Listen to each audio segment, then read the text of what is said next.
Have you ever been in a situation where someone tried to control you, not with chains, not with force, but with silence, guilt, manipulation, or fear? Have you ever walked away from a conversation and realized too late that your emotions had been twisted against you, that someone had managed to shape your thoughts, your actions, your self-perception without ever raising their voice? That's not just manipulation, that's psychological warfare.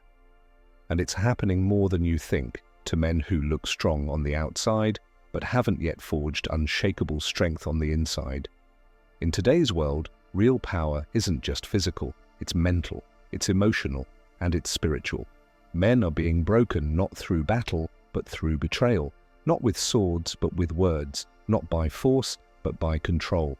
But here's the truth, you were not built to be controlled.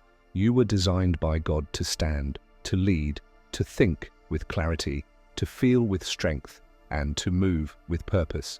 And the only way to live like that is to build a mind they can't manipulate, control, or break. This video is for the man who's done being led by confusion, done being weakened by games, done being silenced by shame, or tamed by guilt. This is for the man who's ready to rise with wisdom, think with clarity, walk with courage, and become spiritually, mentally, and emotionally unshakable. We're going to break this into 4 powerful chapters. Each one will give you a deeper, clearer, stronger grip on the kind of man you must become if you want to be free from manipulation, immune to control, and unbreakable under pressure. We'll draw from historical warriors, biblical truths, psychological strategies, and deep life wisdom so you're not just inspired, you're equipped. So if you're ready to rebuild your mind like iron, not to be hard, but to be steady, not to be cold, but to be calm under pressure, not to dominate, but to never again be dominated, then lean in, take notes, and begin this journey of total inner strength. Like this video, share it with a man who needs it. Subscribe if you're serious about becoming the man no one can move. And drop a comment below. I'm ready to build an unbreakable mind. Let's begin. Chapter 1. The Power of Inner Authority. Have you ever been in a room full of people, but felt like you didn't own yourself? Like your decisions were influenced by what others expected of you? Your emotions were on edge because you were too focused on keeping the peace, pleasing people, or not rocking the boat? That's not just weakness, it's a surrender of your authority. And when a man surrenders his inner authority, he becomes easy to manipulate. Let's begin here. Inner authority is your power source. It's the quiet strength behind your decisions, the rooted confidence behind your voice, the centered stillness behind your emotions. When a man knows who he is, what he stands for, and why he acts, he becomes nearly impossible to manipulate.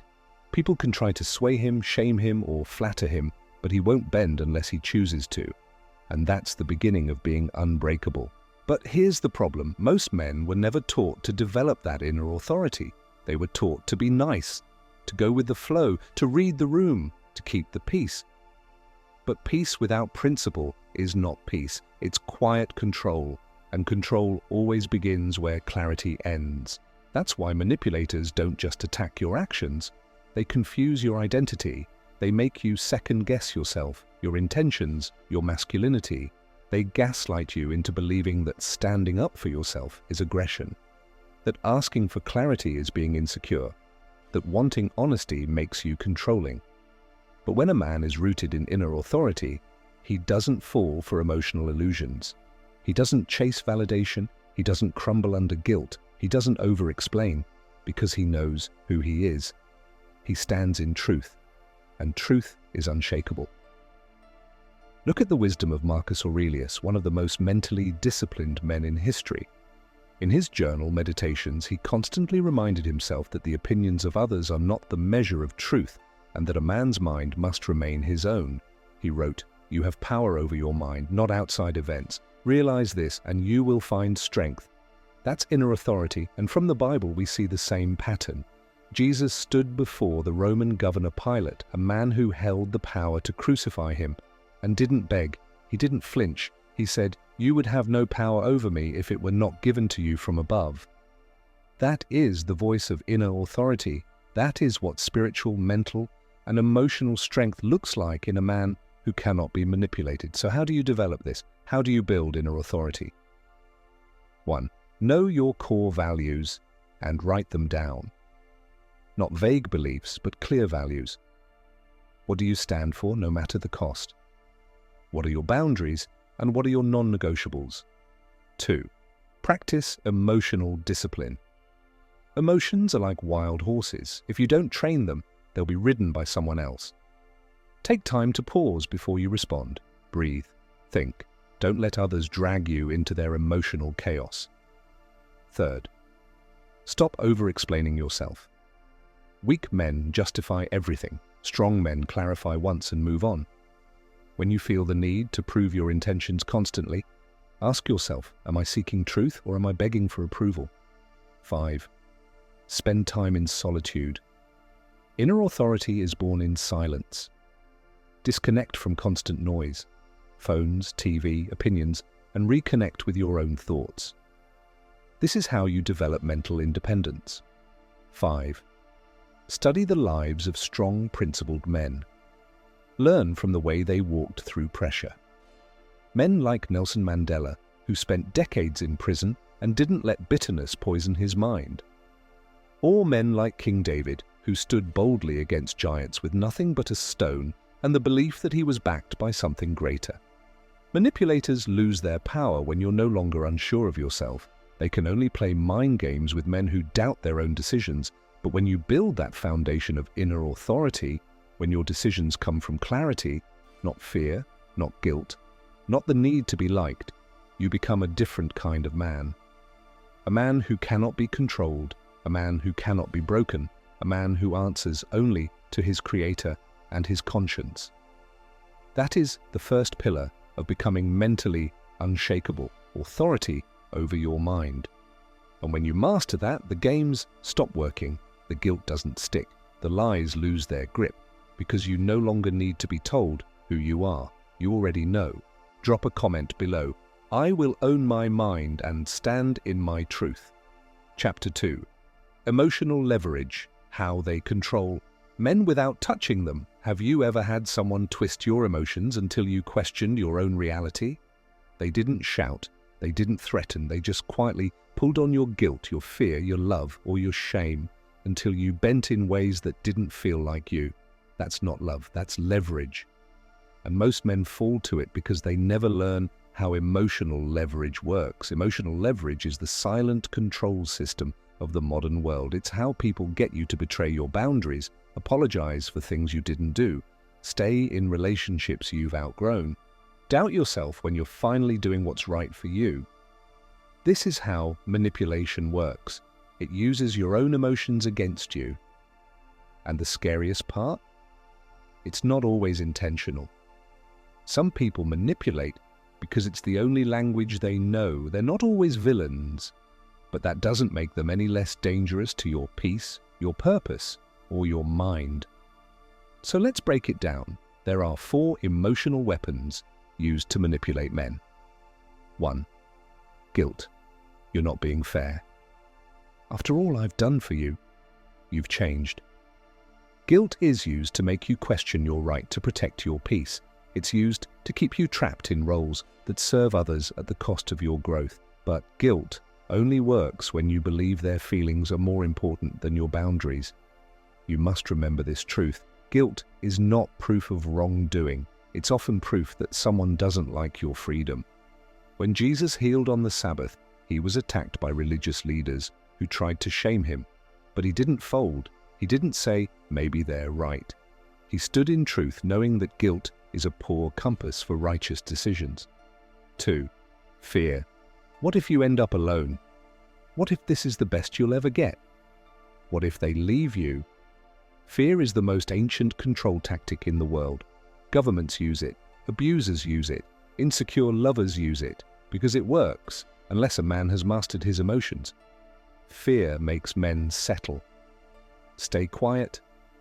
Stay small. It's the whisper that convinces you the pain you know is safer than the peace you've never tasted.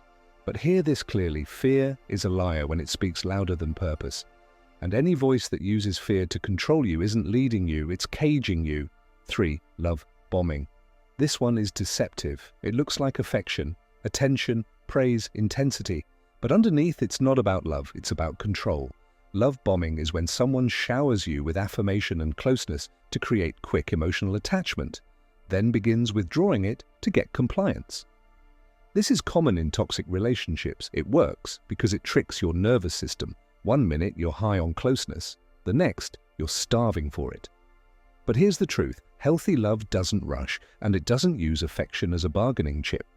If someone is using love to manipulate your mind, you're not in love, you're in a trap. 4. Gaslighting. This is the final stage of emotional leverage. It's when someone attacks your memory, your perception, or your feelings until you stop trusting your own mind. They say things like, "You're overreacting. That never happened. You're too sensitive. Why are you making this a big deal?" Gaslighting creates confusion, and confusion always makes you easier to control. But understand this, clarity is your protection. When you slow down, reflect, and name what's really happening, you begin to reclaim control. So how do you protect yourself from emotional leverage? 1. Observe patterns, not just moments. A manipulator can fake kindness in a moment. But patterns don't lie. Look for consistency, look for cycles. If they love you one day and wound you the next, your heart is on a leash. 2. Write your truth. Keep a journal. Document what happened, how you felt, what you sensed. This protects you from forgetting when they try to rewrite the narrative later. 3. Speak clearly and don't explain endlessly. Say, "I don't feel comfortable with that," or "That doesn't work for me." You don't need an essay. When you speak from truth, you don't need to defend it for 5 paragraphs. 4. Train your nervous system. Emotional leverage only works when your nervous system is reactive. Practice breathing through confrontation. Sit with discomfort. Learn to regulate yourself so they can't pull you like a puppet. You are not responsible for managing someone else's emotions to keep peace. You are responsible for protecting your clarity so you can live in truth. The more grounded you are, the more honest you are with yourself, the harder it becomes for anyone to twist your feelings into chains. Manipulation always loses power when you stand in your emotional truth, calm, clear, and unmoved. Drop a comment below. My emotions are mine. No one else controls them. Chapter 3. Mental fortitude, training your mind like a warrior. Have you ever noticed how fast your mind spirals when you're under pressure? One small rejection, one unexpected problem, one disrespectful comment, and suddenly your confidence shakes, your decisions cloud, and your mind floods with doubt. That's not weakness, it's untrained thinking. Mental strength isn't natural, it's not a gift, it's built. Just like a soldier doesn't walk into battle without training, a man cannot face manipulation, control, or pressure without preparing his mind like a warrior. If your mind is soft, people will mold it. If your thoughts are loose, people will bend them. If your confidence is based on comfort, you'll break under confrontation. But when your mind is trained, steady, focused, and tested, you become a weapon that fear can't weaken and games can't beat. This chapter is about building that kind of mind, the kind of mind that sees through manipulation like smoke in the air, handles disrespect without emotional collapse, makes decisions with unshakable clarity, speaks truth even when it's not popular. Let's break this into the 5 disciplines of mental fortitude. First, practice. Cold clarity emotion. Clouds judgment. Clarity comes from stillness. Mental warriors don't react, they respond. They don't panic, they pause. You must train yourself to pause before speaking, before deciding, before reacting. In that pause, you regain control. In that pause, you breathe, reset, and lead yourself. Practice this daily. When emotions rise, don't answer that message, don't reply to that insult. Wait, think, ask, what does strength look like here? you'll find that 90% of manipulation only works because men move too fast. 2. Reject the victim identity. A victim mindset says, "They did this to me. I'm stuck. I can't do anything." But a warrior mindset says, "This happened. Now what will I do?" Blame is emotional comfort food. It tastes good in the moment, but keeps you mentally weak. Remember this, you may not control what happens, but you always control how you think, and your thoughts will either be your prison or your path. Think of Viktor Frankl, the Holocaust survivor and neurologist. He lost his family. He was imprisoned in unspeakable conditions, but he said, "Everything can be taken from a man but one thing, the last of the human freedoms, to choose one's attitude in any given set of circumstances." That's mental fortitude. That's power no one can steal. 3. Expose yourself to pressure. Avoiding pressure makes your mind soft. Controlled exposure makes your mind sharp. Put yourself in difficult environments. Cold showers, tough conversations, challenging workouts, public speaking, facing things you fear. Pressure is how warriors train, not to suffer, but to expand. The more pressure you've faced, the less control people have over you. Because when you've trained your mind in stress, you don't panic when life turns the heat up. 4. Create mental rituals. Great minds don't wait for inspiration. They build structure. Create habits that anchor you. A morning routine that locks you into focus. Evening reflection that trains your memory and sharpens your lessons. Daily affirmations rooted in truth and values. Even the strongest minds get tired. But rituals protect your mindset on weak days. Look at elite athletes, generals, monks. They live by discipline, not because they're obsessed, but because mental freedom requires structure. 5. Read dangerous books. Train your mind with ideas that challenge you. Read the words of men who survived the impossible. Study thinkers who lived with bold conviction. Here are a few. Meditations by Marcus Aurelius. For Stillness Under Pressure. Man's Search for Meaning by Viktor Frankl, for finding purpose in pain. The Art of War by Sun Tzu, for strategy and clarity in conflict. Proverbs, for timeless spiritual wisdom. These books aren't just words, they're weapons. Every page strengthens your frame. Every lesson sharpens your edge. Remember this, mental strength isn't about feeling nothing. It's about staying clear when feelings rise. It's not about being emotionless, it's about being emotionally governed. A man who can't train his mind will always be trained by others. He'll be led by guilt, tamed by fear, baited by flattery, broken by stress. But a man who trains his mind with stillness, pressure, wisdom, and discipline, he becomes immovable. People will say you've changed. You'll be called cold, distant, hard. But what they're really saying is this: I can't move him anymore. I can't control him. He doesn't bend when I push. Good. You weren't made to be pushed. You were made to lead. Drop a comment below. I will train my mind like a warrior. The power of unshakable identity. Know who you are, or they'll tell you who to be. Have you ever felt like the world was trying to shape you into someone you're not? Not by force, but by pressure. They don't tell you directly, but they praise the version of you that's easy, soft, agreeable, quiet.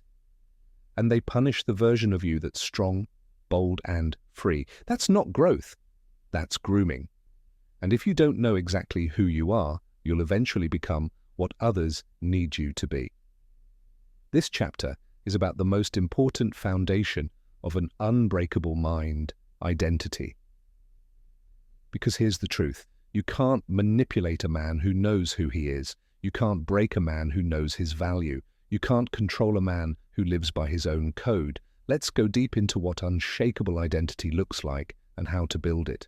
1. Identity is not personality, it's principle. Personality changes. 1 year you're introverted, the next year you've built confidence. 1 year you're passive, the next you've learned to speak. But principle, your values, your truth your convictions, that's identity. You must build your life on principle or people will mold you with praise and guilt. They'll say, "You're not acting like yourself. You've changed. Don't be so serious." Translation, you're not easy to control anymore. Good, that means you're becoming a man of identity. 2. Without identity, success will break you. Men who don't know who they are get addicted to achievement because they think more will make them someone. But listen, success without identity is a trap. Because the more people like you, the harder it becomes to say no, the more doors open, the more pressure to abandon your values, to walk through them. Don't build a life that outgrows your soul. Build a soul strong enough to hold the life you're building. That means, know what you stand for before the opportunity shows up. Know what you won't tolerate before the relationship begins. Know your limits before people start testing them. King David knew who he was long before he wore a crown. He was a shepherd with faith, courage, and conviction. So when the throne came, the fame didn't define him. His relationship with God did. That's what kept him from being manipulated by power. 3. You are not who they remember. You are who you decide. Some people will always see you as the boy you used to be.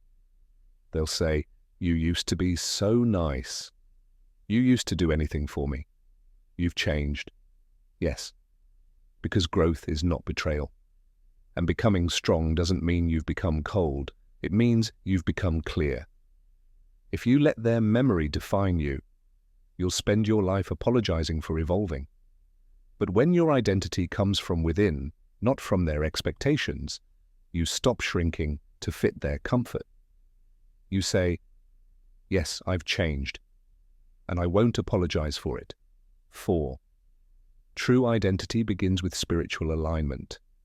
You will never find your full identity in work, relationships, looks, or status, because all of those things are temporary and manipulatable. But when your identity is rooted in something eternal, your purpose, your calling, your God-given worth, you become unshakable. Read what the Bible says in Ephesians 2:10. "For we are God's workmanship, created in Christ Jesus for good works, which God prepared beforehand that we should walk in them." You are not an accident. You are not just a man trying to survive. You are a weapon formed for impact, crafted with a mission. And when you walk in that truth, no flattery, no threat, no betrayal can break you, because you're not performing for approval. You're walking in alignment. That's power. 5. Reinforce your identity daily. You can't claim your identity once and expect to walk in strength forever. The world will test it every day, so you must reaffirm it every day. Speak these truths to yourself. I am a man of clarity, not confusion. I am built for pressure. I protect my peace without apology. I do not serve comfort, I serve purpose. I do not chase approval, I walk in alignment. Write them, say them, live them, because the more you affirm them, the more natural they become, and the less influence others have on your direction. In the end, identity is not about arrogance. It's about knowing your center. It's not about thinking you're better than others. It's about knowing what you will and will not become. You don't owe anyone your compliance. You don't owe anyone an explanation for becoming stronger, more disciplined, more clear. You're not here to be easy to manage. You're here to stand, lead, and walk in truth. So build an identity they can't shake, live by a code they can't change, and walk with a presence that tells the world, this mind is mine, this soul is mine, this path is mine. Drop a comment below. I know who I am and no one else defines me.